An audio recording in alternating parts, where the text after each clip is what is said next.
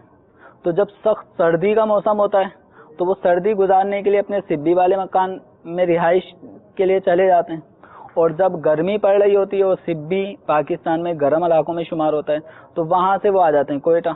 ٹھیک ہے. تو کوئٹہ میں بھی ان کا اپنا ذاتی مکان اور سبی میں بھی ذاتی مکان ہے. اب اس طرح وہ اپنی فیملی کو, اپنے بچوں کو, بیوی کو لے کے کبھی کوئٹہ آ جاتے ہیں گرمیوں میں, اور سردیوں کے موسم میں سبی چلے جاتے ہیں. دونوں جگہ ان کا اپنا مکان ہے, دونوں مختلف جگہیں ہیں, لیکن دونوں کو انہوں نے رہائش کے اعتبار سے خاص کیا ہوا ہے کہ سردی ادھر گزارنی ہے تو گرمی ادھر.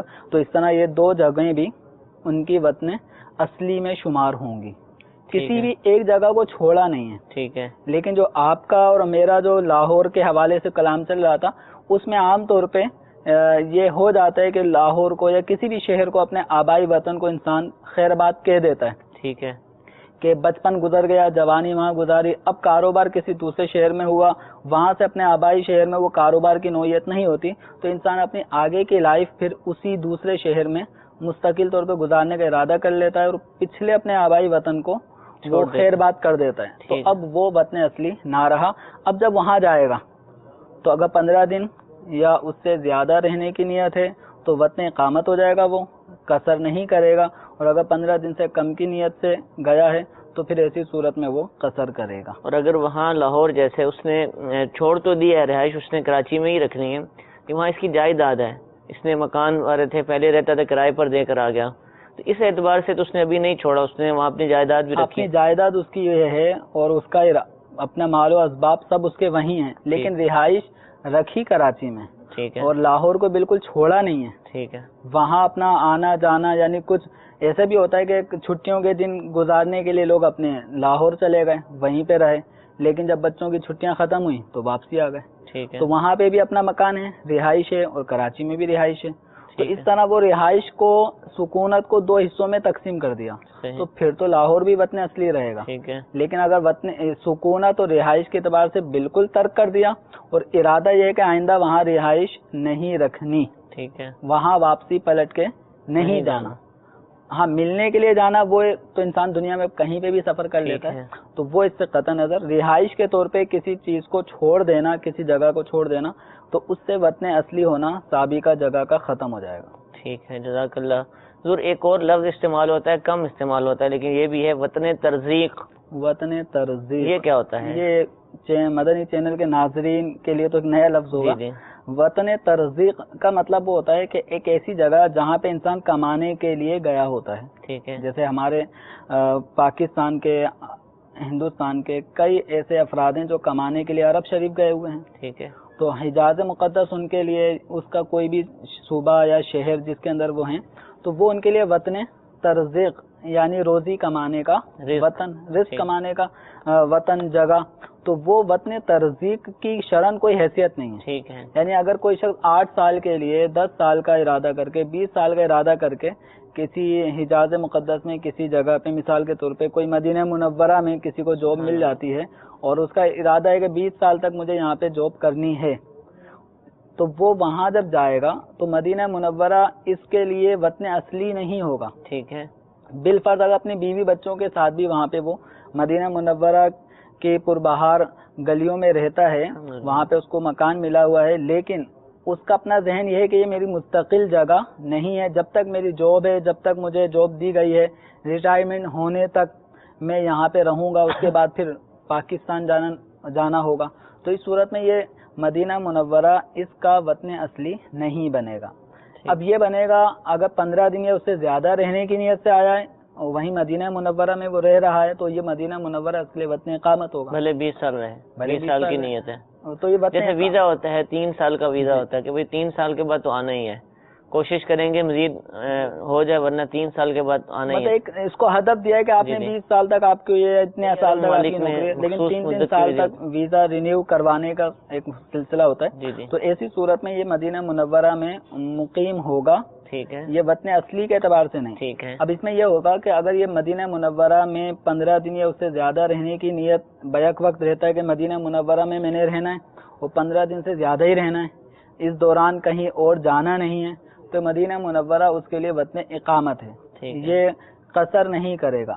لیکن اگر یہ چلا گیا مکہ مکرمہ, ٹھیک ہے, مدینے سے مکے میں مدینے سے مکہ مکرمہ آ جاتا ہے, تو مکہ مکرمہ میں کتنے دن رہتا ہے؟ اگر 10 دن بعد واپسی ہے تو اب مدینہ منورہ جب آئے گا تو اب یہاں 15 دن رہنے کی نیت ہوگی تو یہ یہاں پہ مقیم ہوگا. اور اگر 10 دن مدینہ منورہ میں رہنے کے لیے آتا ہے, اس کو پتا ہے کہ 10 دن بعد پھر مجھے آگے مکہ مکرمہ چلے جانا ہے, صحیح, تو یہ مدینہ منورہ میں مسافر ہوگا, کیونکہ مدینہ اس کے لیے وطن اصلی نہیں تھا, کیونکہ وطن اصلی نہیں ہے, وطن اقامت تھا, اور وطن اقامت سفر شرعی سے باطل ہو جاتا ہے. صحیح, یعنی ایک جگہ ہم وطن اقامت کے طور پہ رہ رہے تھے لیکن وہاں سے ہمیں کسی غرض سے سفر شرعی کرنا پڑا, ٹھیک ہے, یعنی 92 کلومیٹر کی مسافت دور جانا ہوا, تو اب جو پچھلی جگہ تھی جو ہمارا وطن اقامت تھا, اب وہ وطن اقامت نہ رہا. ٹھیک ہے, اب دوبارہ اس کے وطن اقامت ہونے کے لیے ضروری ہے کہ اس جگہ پہ ہم 15 دن مستقل رہنے کی نیت کریں, ٹھیک ہے, تو بنیں گے مقیم.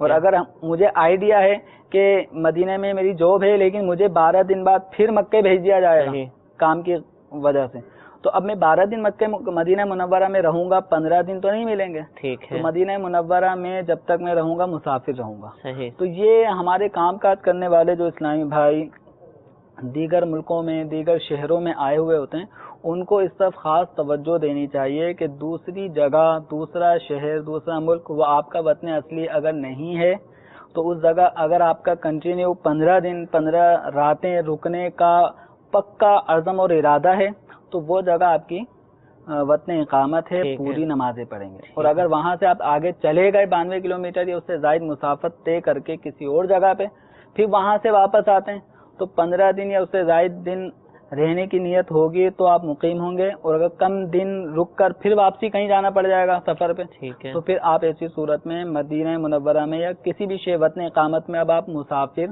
ہوں گے. ٹھیک ہے, یعنی وطن اصلی اور وطن اقامت میں مکمل نماز پڑھے گا.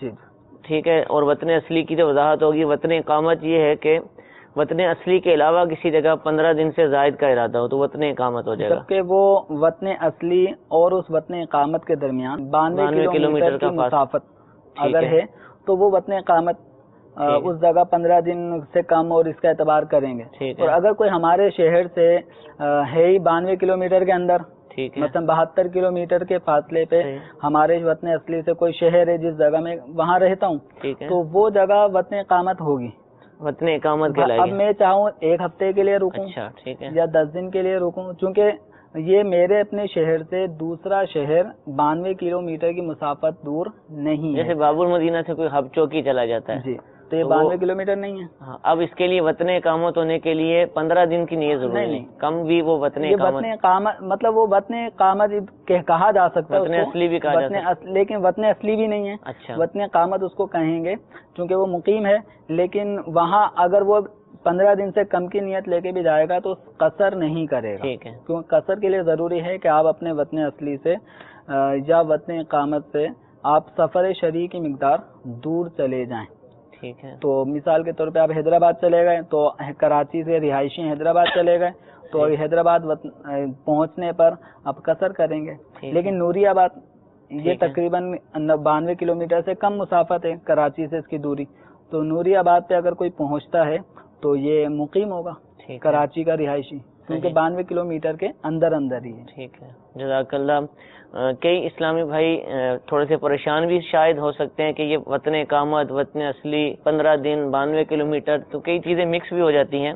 پہلی دفعہ سننے, جنہوں نے پہلے سنا ہے, کچھ سمجھنے کی کوشش کی بھی ہے, تو امید ہے کہ ان کو مزید وضاحت ہو چکی ہوگی. لیکن اگر ایسا نہیں ہوا تو پریشان ہونے کی ضرورت نہیں.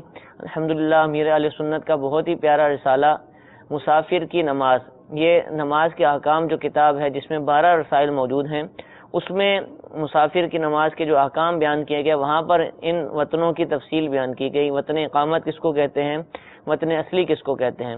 شرعی احکام سیکھ لیں کہ میرے لیے حکم کیا ہوگا کہ جب میں جاب کے لیے دوسری جگہ گیا ہوں تو کیا مجھے قصر نماز کرنی ہے یا مکمل نماز پڑھنی ہے. اپنی مسافت بتائیں, جو بھی سوالات آپ سے کیے جائیں اس کی وضاحت دینے کے بعد اپنے لیے شرعی حکم کو ضرور حاصل کیجیے. ایسا نہ ہو کہ ہم عرصہ تک نمازیں پڑھتے رہیں اور جس طرح شریعت نے ہمیں کہا تھا نماز پڑھنے کا اس کے مطابق ہم نماز نہ پڑھ سکیں. حضور قصر کرنا لازمی ہوتا ہے, ایسا تو نہیں کہ چلے مجھے نہیں پتا تھا تو میں پوری پڑھتا رہا. تو اس میں کوئی مسئلہ تو نہیں ہے؟ دیکھیں جس نے نہیں سیکھا، ٹھیک ہے، یعنی یہ اپنے بارے میں یہی حکم شرع معلوم نہیں کیا کہ میں مسافر ہوں، میں جا رہا ہوں اپنے ملک سے دوسرے ملک جا رہا ہوں، وہاں پہ مجھے کس طرح نمازیں پڑھنی ہیں، ٹھیک ہے، میں آیا قصر کروں گا یا مقیم ہونے کی حیثیت سے پوری پڑھوں گا، تو یہ مسائل شرع اپنے حسب حال سیکھنا ضروری ہے. ٹھیک ہے، تو اگر کسی نے نہیں سیکھا اور وہ مسافر تھا، اس پہ قصر واجب ہے اور اس نے قصر کے بجائے پوری نمازیں پڑھی ہیں تو وہ گناہ گار ہوگا. اچھا، اور تو اس صورت میں مسائل نہ سیکھنے کی صورت میں الگ گناہ اور پوری نمازیں پڑھنے کی صورت میں الگ گناہ ہوا. وہ جو نمازیں پڑھی وہ ہو گئی، جو نماز پڑھی تو اس میں گناہ کے ساتھ وہ نماز ادا تو ہو گئی، ٹھیک ہے، لیکن اس کے اندر اس نماز کا اعادہ یہ کیا جائے گا، دوبارہ پڑھنا لازم ہوگا. جو نمازیں سفر کی حالت میں ٹھیک ہے، پوری پڑھی ہیں توبہ بھی کرنی ہوگی اور اس نماز کو دوبارہ دہرایا بھی جائے گا، یعنی واجب الاعادہ ہیں. ٹھیک ہے، جزاک اللہ. کچھ کالرز بھی ہمارے ساتھ موجود ہیں، ان کے کال شامل سلسلہ کرتے ہیں، پھر انشاءاللہ دوبارہ مسافر کی نماز سے متعلق سوالات پوچھے جائیں گے. جی کال سنائیے. قصر نماز جہاں شروع ہو جاتی ہے وہاں اگر آدمی 15 دن سے کم رہے تو جماعت کے ساتھ نماز ادا کرے تو اسے فرائض پورے ادا کرنے پڑیں گے یا کم کرنے پڑیں گے؟ جی ضرور عرض کریں گے. ایک اور کال سنائیے.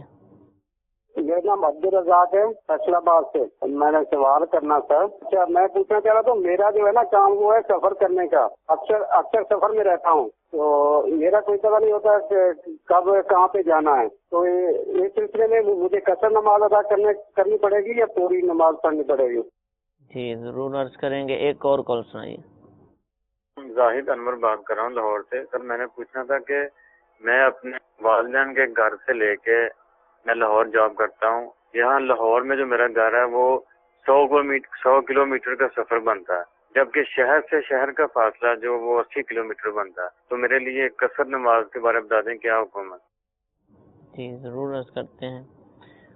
ضرور قصر کے متعلق سوال ہے پہلا کہ قصر جب شروع ہو جائے، یعنی وہ شرعی مسافر ہو اور اس کو قصر بھی کرنی ہے، واقعتاً وہ مسافر کے احکام لاگو ہوتے ہیں، تو اب اگر وہ جماعت کے ساتھ نماز پڑھتا ہے، جیسے مقیم امام ہے، وہ تو اپنے محلے میں ہے، وہ تو پوری نماز پڑھے گا، یہ کیا کریں گے؟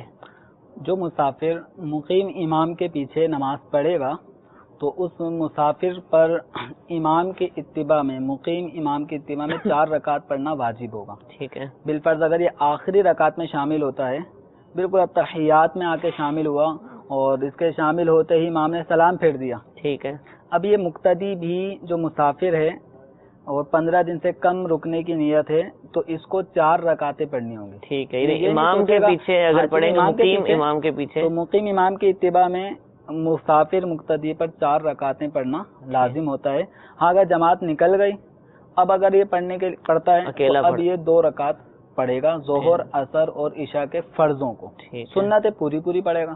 اور اگر یہ مسافر ہی کے پیچھے پڑھتا ہے، ہاں اگر مسافر امام کے پیچھے، اگر مسافر مقتدی نماز پڑھ رہا ہے تو مسافر امام نے 2 رکعت پڑھنی ہے، یہ بھی 2 رکعت ادا کرے گا. اور کوئی محلے میں جیسے کوئی بزرگ آ جاتے ہیں، کوئی بڑے عالم دین آتے ہیں جی، اور وہ مسافر ہوتے ہیں، تو اب وہ نماز پڑھاتے ہیں، تو جو عام لوگ ہیں محلے کے جو وہیں رہتے ہیں وہ 2 پڑھیں گے؟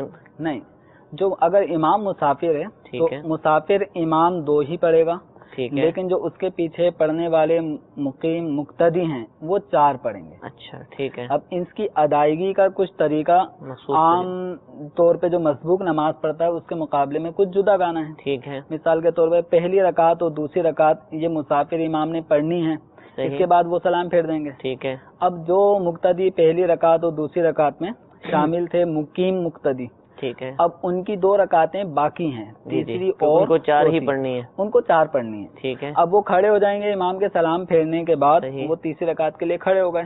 تیسری رکعت میں وہ جتنی دیر تک سورہ فاتحہ پڑھی جاتی ہے اتنی دیر تک ہاتھ باندھے قیام کی حالت میں خاموش کھڑے رہیں گے، اور اس کے بعد رکوع سجود تسبیحات وغیرہ جو اس میں ہوتی ہیں وہ پڑھیں گے. اس کے بعد پھر کھڑے ہو جائیں گے چوتھی رکعت کے لیے، اور چوتھی رکعت میں بھی ہاتھ باندھ کر قیام کی حالت میں اتنی دیر تک خاموش کھڑا رہنا ہے جتنی دیر میں سورہ فاتحہ پڑھی جا سکے.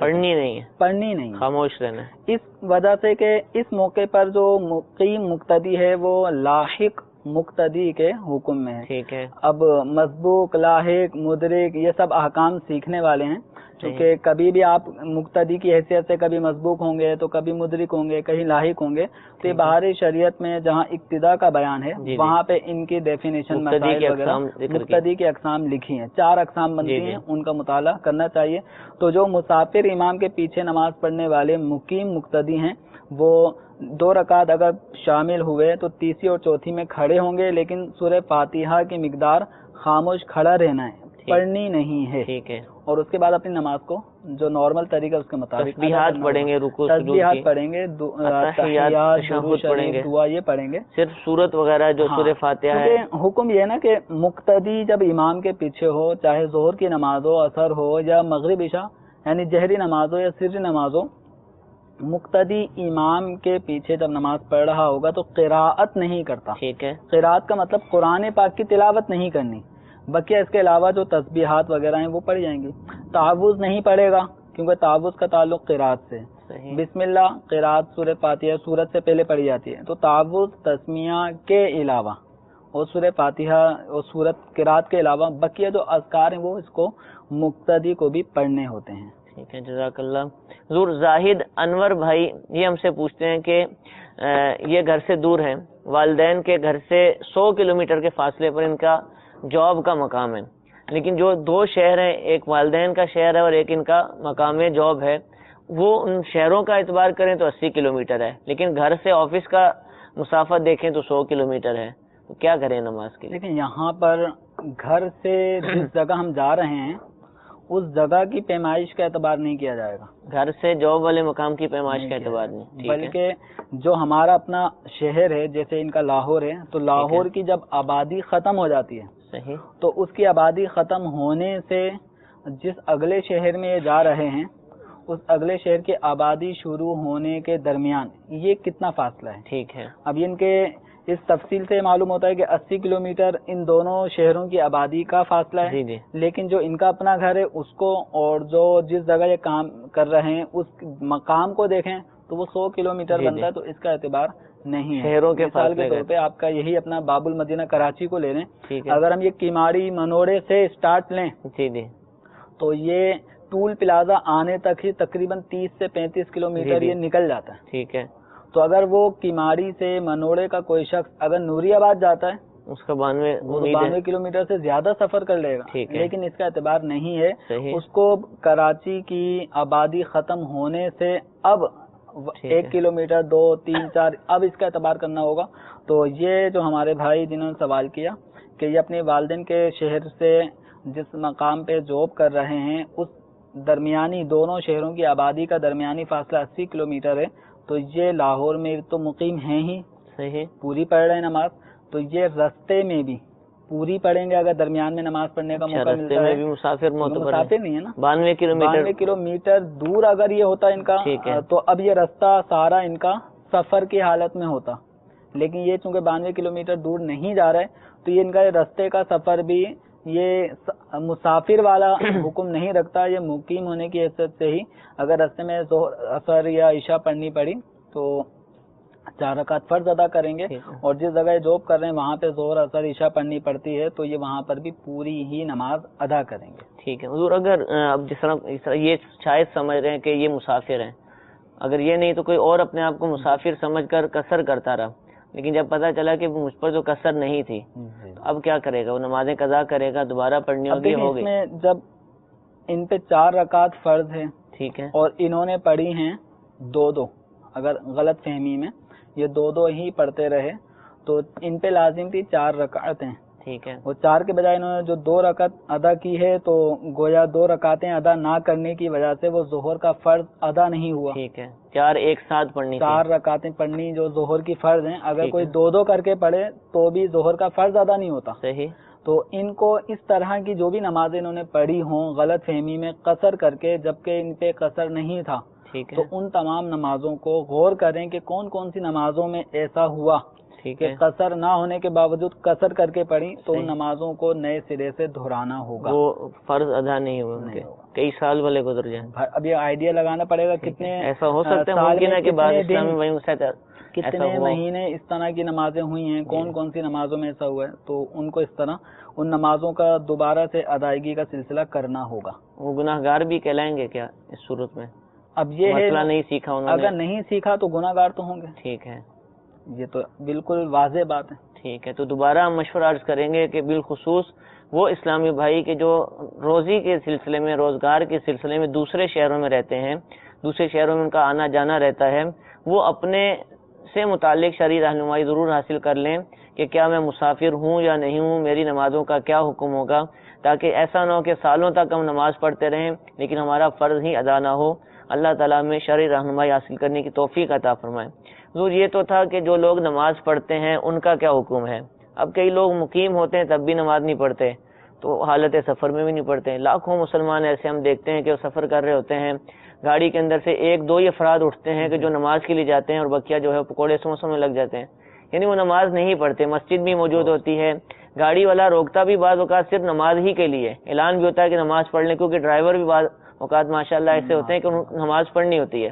اب سارا اہتمام کیا، گاڑی بھی رکی، مسجد بھی موجود ہے لیکن نماز نہیں پڑھتے. اب وہ مسافر تھے، ان کو اس وقت قصر کرنی تھی لیکن نہیں پڑھی. عرصہ گزر گیا، اب ان کا ذہن بنا، مدنی ماحول ملا، یا ویسے ہی ان کو جذبہ ملا کہ اب مجھے اپنی نمازیں قضا کرنی ہیں. تو وہ جو نمازیں سفر کی حالت کے اندر چھوٹی تھی ان کا کیا ہوگا؟ اب وہ پوری پڑھنی پڑیں گی یا وہ آدھی آدھی پڑھیں گے، قصر کریں گے؟ یعنی اب یہ اپنے شہر میں ہے، جی جی، اب اس کو احساس ہوتا ہے، ندامت ہوتی ہے کہ میں نے اتنی نمازیں چھوڑ دی ہیں.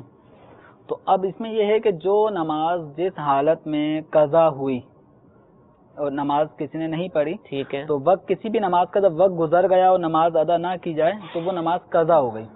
تو جو نماز جس حالت میں قضا ہوئی ہو اس نماز کو اسی انداز میں ادا کیا جائے گا. یعنی حالت سفر میں جو نماز قضا ہوئی تو ظہر، عصر، عشاء، تو اس میں چونکہ قصر لازم تھا تو اب اس کی ادائیگی کے لیے 2 ہی رکعت اس کی قضا کرنی ہوگی. صحیح.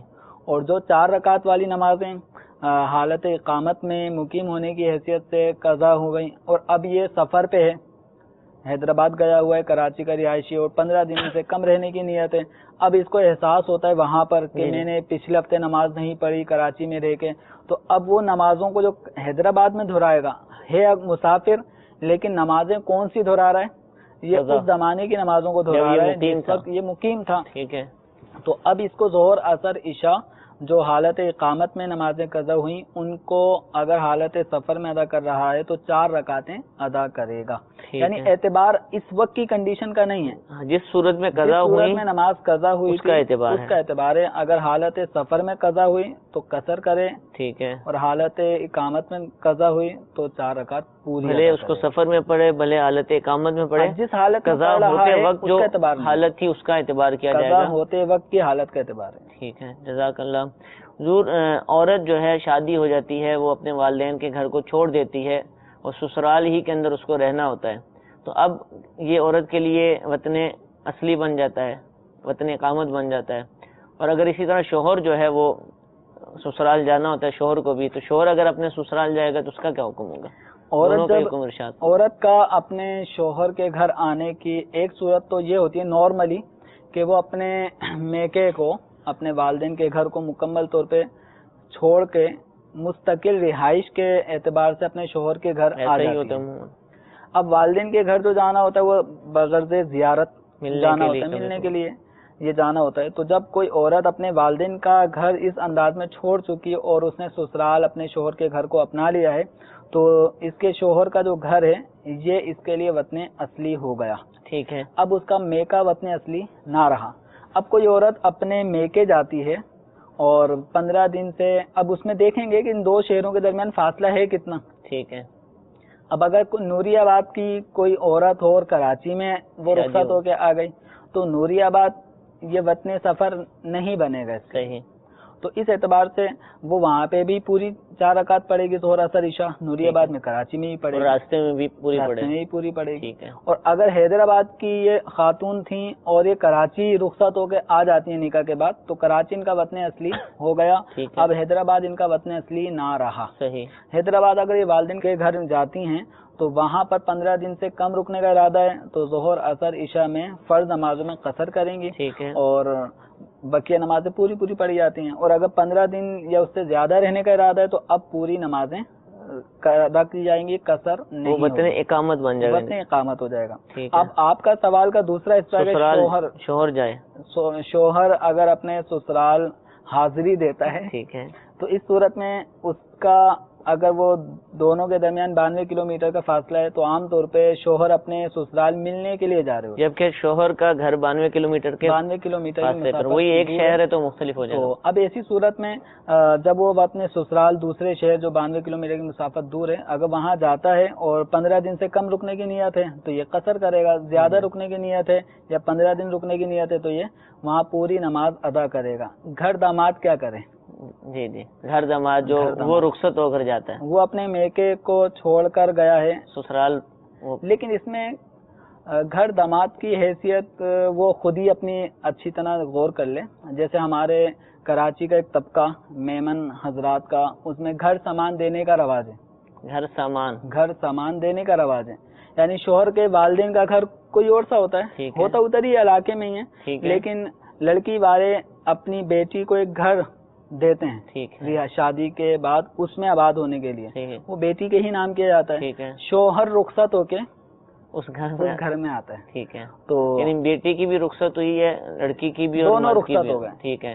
لیکن چونکہ عام طور پہ یہ اپنے ایک ہی علاقے ایک ہی شہر میں عام طور پہ اس طرح کے سلسلہ ہوتا ہے تو اس میں شوہر چونکہ مقیم یا اس کا کیا حکم دیں گے تو یہ مقیم ہی ہوگا، اسی شہر میں رہتا ہے. لیکن اگر کوئی دوسرے ملک اپنی بیٹی کا، جیسے مثال کے طور پہ امریکہ میں لڑکی والے رہتے ہیں اور پاکستان میں لڑکے والے رہتے ہیں، اب اس لڑکے کو لڑکی والے مستقل بنیادوں پہ بلا لیتے ہیں. صحیح، کہ بس آپ پاکستان کو چھوڑ کر اب آپ امریکہ آ جائیں. صحیح. اب وہ امریکہ میں ہی رہتا ہے. اب اس کی حیثیت وہاں پہ کیا ہے؟ اگر اس نے پاکستان کو بالکل ترک کر دیا اور امریکہ ہی کو اپنا لیا وطن کے طور پہ تو اب یہ وطن اصلی وہ ہو جائے گا اس کے لیے. اور اگر پاکستان کو چھوڑا نہیں ہے لیکن بس یہ وہاں پہ بھی رہوں گا اور یہاں پہ بھی رہوں گا، پاکستان چھوڑا نہیں ہے تو اب یہاں پہ اس کو بھی وطن اگر یہ بنا لیتا ہے کہ رہائش وہاں پہ بھی رکھوں گا اور یہاں پہ بھی رکھوں گا تو پھر اس کی حیثیت دوسری ہو جائے گی. ٹھیک ہے. بہرحال ایک نئی اصطلاح میں مل گئی وطن سسرال. ہمارے سلسلے کی برکت سے کہ وطن سسرال بھی ایک جو ہے وہ حضور اگر مسافر ہے، سفر ہر کسی کا عام طور پر نہیں ہوتا، کبھی کبھار ہی ہوتا ہے، اور جو چیز عادت میں شامل ہو بندہ وہ کر بیٹھتا ہے. تو اب کوئی امام صاحب ہیں سفر کی حالت میں وہ نماز پڑھا رہے ہیں، یا کوئی عام اسلامی بھائی ہے امامت نہیں فرماتے لیکن سفر کی حالت میں امامت کی، ان کو قصر کرنی تھی لیکن وہ پرانی عادت کے مطابق 4 ہی پڑھا بیٹھے، تو کیا اب نماز کا کیا حکم؟ ان کی نماز، مقتدیوں کی نماز، یہ کیا ہوگا اس کا؟ جیسے کہ پیچھے ہم نے کہا کہ جو شخص مسافر ہو اس پہ قصر واجب ہے. ٹھیک ہے، یعنی مسافر پہ 2 ہی رکعت فرض ہیں. اب اس کو ظہر اثر عشاء میں 2 ہی رکعت ادا کرنی ہے. تیسری اور چوتھی اگر وہ پڑھے گا تو جائز نہیں ہے. بالفرض اگر پڑھ لی اور دوسری رکعت پہ اس نے قاعدہ کیا اور تیسری اور چوتھی رکعت بھی پڑھ لی تو تیسری اور چوتھی رکعت اس کے حق میں نفل ہوگی. صحیح. اچھا، اب اگر کوئی مسافر امام تھا اور اس کے پیچھے جو مقتدی ہیں وہ مقیم بھی ہیں، ٹھیک ہے، مسافر بھی ہیں مقتدی اور مقیم بھی ہیں، تو جو مسافر مقتدی ہیں وہ تیسری اور چوتھی رکعت میں اگر اس کی اتباع میں لگے رہتے ہیں تو ان کے فرض ادا ہو گئے. جبکہ قاعدہ اولا 2 رکعت پہ بیٹھنا جو اس پہ فرض تھا اس نے وہ فرض ادا کیا. ٹھیک ہے. اور اس کے پیچھے جو مقیم مقتدی ہیں جو اسی شہر کے رہائشی ہیں انہوں نے تیسری بھی پڑھی، چوتھی بھی پڑھی تو ان کی نمازیں نہیں ہوئی. اچھا، ان کی نہیں ہوئی. وجہ یہ ہے کہ مسافر امام پہ 2 رکعتیں فرض تھیں، تیسری اور چوتھی رکعت جو اس نے پڑھی ہیں وہ نفل ہے، وہ اس کے حق میں نفل ہیں. ٹھیک ہے. اور جو مقیم مقتدی ہیں ان کے لیے پہلی، دوسری، تیسری اور چوتھی یہ 4 رکعتیں فرض ہیں. اور فرض نماز پڑھنے والے کا نفل نماز پڑھنے والے کے پیچھے اقتدا کرنا جائز نہیں. مقتدی کی نماز اعلیٰ ہے، فرض ہے، ٹھیک ہے، اور جو امام ہے اس کی نفل ہے. ٹھیک ہے. تو نفل پڑھنے والے کے پیچھے فرض پڑھنے والے کی نماز نہیں ہوتی. تو اس صورت میں جو مقیم مقتدی تیسری اور چوتھی رکعت میں امام کے ساتھ رہا تو اس کی نماز ٹوٹ جائے گی. ٹھیک ہے. اب یہ ایسے مقیم مقتدیوں کو اگر کسی مسافر امام کے پیچھے انہوں نے 4 پڑھ لی ہیں تو ایسے مقیم مقتدیوں کو اپنی وہ 4 رکعت والی نماز نئے سرے سے پڑھنی ہوگی. ٹھیک ہے. اور جو مسافر امام نے 4 پڑھا دی تو وہ گناہگار ہوا، توبہ کرے اور اس کے اوپر اس نماز کا اعادہ واجب ہوگا. ٹھیک ہے، جزاک اللہ. میٹھے میٹھے اسلام بھائیو، اپنے مسافر کی نماز سے متعلق 2 سلسلوں کے اندر الحمدللہ بہت سارے مسائل بیان کیے گئے. یہ سلسلہ جاری رہتا ہے. یہ موضوع ہم نے پہلے بھی کئی مرتبہ الحمدللہ سلسلے میں شامل کیا، آئندہ بھی شامل کریں گے. دارالافتاء اہل سنت کے سلسلے کو دیکھتے رہیے. انشاءاللہ نئے نئے موضوعات سے متعلق شرعی رہنمائی حاصل کرنے کا موقع ملے گا. اللہ تعالیٰ سے دعا ہے کہ ہم سب کو عمل کرنے کی توفیق عطا فرمائے. آمین بجاہ النبی الامین. صلو علی الحبیب صلی اللہ تعالی علی محمد صلی اللہ علیہ وسلم. گزارے کیسے زندگی، آؤ علماء سے پوچھ لیں. آئے جو مشکل پیش کوئی، آؤ علماء سے پوچھ لیں.